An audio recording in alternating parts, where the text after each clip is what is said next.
সূচনা বলছে গণমাধ্যম, সংবাদপত্র, ম্যাগাজিন, পুস্তিকা, social media, blog, website, online প্ল্যাটফর্মের মাধ্যমে গ্রামীণ ও শহরে এলাকায় শিক্ষার আলো পৌঁছে দেয়। শিক্ষা শুধু এখন কাগজের পাতার মধ্যে সীমাবদ্ধ নেই। কীভাবে শিক্ষা গণমাধ্যমের মাধ্যমে ছড়িয়েছে সেটা নিচে উল্লিখিত হলো। 2 নম্বর বলছে অনলাইন শিক্ষা ব্যবস্থা।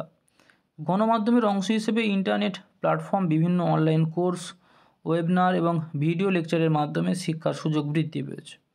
শিক্ষার্থীরা যে কোনো সময় তাদের প্রয়োজনীয় বই ও তথ্য এখন সংগ্রহ করতে পারে। ইউটিউব, ফেসবুক, হোয়াটসঅ্যাপ ইত্যাদির মাধ্যমে পড়া এবং ভিডিও লেকচার শোনা এখন অনেক সহজ হয়ে গিয়েছে। 3 নম্বর বলছে সচেতনতা বৃদ্ধি।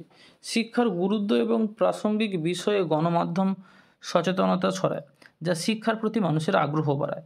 আগে শুধুমাত্র পেপারে বা লিফলেট বিলি করে মানুষকে সচেতন করা যেত, কিন্তু বর্তমানে সোশ্যাল মিডিয়ার দৌলতে সচেতনতা ভীষণ বেড়ে গেছে। 4 নম্বর পয়েন্ট আন্তর্জাতিক শিক্ষার সংযোগ। টেলিভিশন, ইন্টারনেট ও সোশ্যাল মিডিয়ার মাধ্যমে বিশ্বের অন্যান্য দেশের শিক্ষা ব্যবস্থা ও গবেষণার সঙ্গে সংযোগ স্থাপন সম্ভব।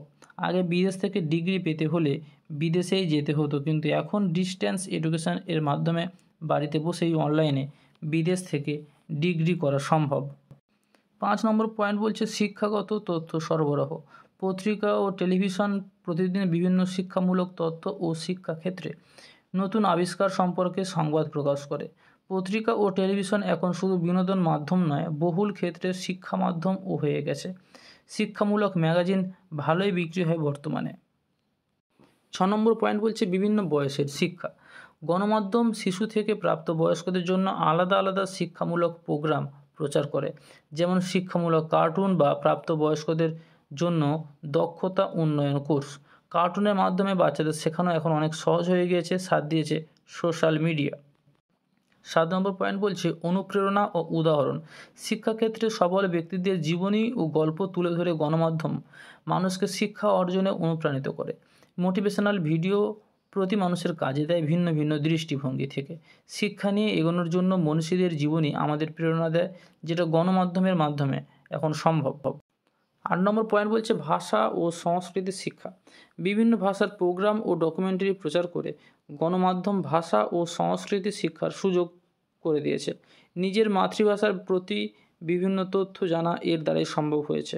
সংস্কৃতিকে গণমাধ্যম এক অন্য রূপ দিয়েছে। 9 নম্বর পয়েন্ট বলছে পরীক্ষা ও চাকরির প্রস্তুতি।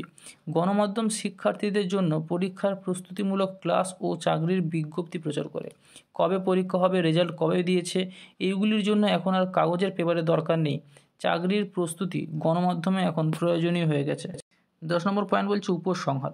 শিক্ষা বিস্তারে গণমাধ্যম সমাজ অজ্ঞতা, কুসংস্কার এবং বৈষম্য দূর করার মাধ্যমে একটি শিক্ষিত ও সচেতন সমাজ গড়ে তুলতে সাহায্য করে।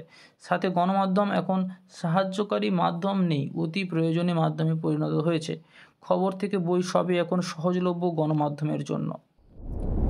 তোমাদের যে কোনো প্রশ্ন থাকলে সেটা কমেন্ট করো, সেটা নিয়ে ভিডিও বানিয়ে দেবো। স্কুল কলেজের বিভিন্ন প্রজেক্ট নিয়ে তোমাদের যদি কোনো প্রশ্ন থাকে, কোনো কমেন্ট সেটা করো যে কোনো ভিডিওতে, সেটা নিয়ে একটা ভিডিও বানিয়ে দেবো। সাবস্ক্রাইব করে রাখো আর বন্ধুদের শেয়ার করো। পরবর্তী ভিডিও দেখার জন্য এটা বেল আইকনটা ক্লিক করে রাখো। দেখা হচ্ছে পরের ভিডিওতে।